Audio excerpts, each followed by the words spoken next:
ही तव्हां ॾिसो था जेके MPA MNA रोड ता चक्कर लॻाए हुन में पूरा आहिनि, सेल्फियूं कढण में पूरा आहिनि।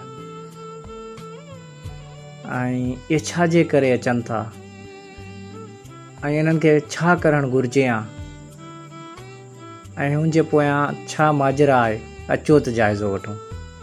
जॾहिं मौसमियात सां लाॻापियल अदारनि अॻुवाट ॿुधायो पिए त सिंध में शदीद बारिश पवण जा ऐं ॿोॾि जहिड़ी सूरताल पैदा थियण जा इम्कान आहिनि, तॾहिं हिननि छा कयो, छा करणु घुरिजे हा? अॻुवाट मीटिंगूं घुराए बंदनि जो जाइज़ो वठिजे हा। छा सिंध हुकूमत खे ख़बर न हुई असांजा केतिरा माण्हू मुतासिर थींदा? छा 2011 ऐं उन खां आयल अॻु में ॿोॾनि जा मिसाल साम्हूं न हुया? उन टाइम जंहिं टाइम ज़रूरत हुई मीटिंग करण करे का हुकूमत अमली जोड़नि जी सिंध हुकूमत सुती पई हुई।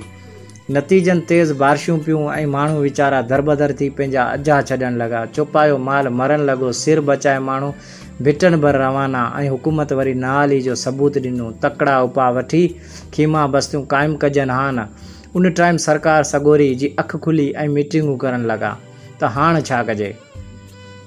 खीमा बस्तियूं क़ाइमु थियनि तेसीं माण्हुनि जो घणो नुक़सानु थी चुको ऐं पंहिंजी मदद पाण त माण्हू जहिड़ा तेड़ा अजा अॾे भिटनि ते आबाद थिया ऐं जॾहिं राशन पाणी जी ज़रूरत पई तॾहिं बस्तियूं ठहनि पियूं। हाणे जॾहिं मच्छरनि जी अज़ा में माण्हू मुब्तला आहिनि, ज़रूरत आहे मच्छर मार स्प्रे करण जी, तॾहिं वरी राशन जा कूड़ा दिलासा ऐं वरी बि हुकूमत न हली। हीअ स्प्रे तॾहिं थींदी जॾहिं चौपायो माल घणे तइदाद में मरंदो ऐं मलेरिया विघे माण्हू मरण लॻंदा। ज़रूरत हूंदी इलाज जा जोगा बंदोबस्त करण जा ऐं हुकूमत वीचारी स्प्रे जूं तयारियूं कंदी।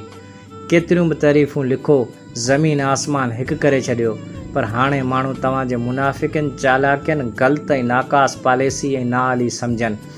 तव्हां कूड़ा आहियो, मकर करियो था। तव्हांजा हींअर थींदड़ दौरा इहो साबित कनि पिया त बल्दियाती इलेक्शन अचे पई, तव्हां में पंहिंजे मुफ़ादनि जी बदबू अचे थी।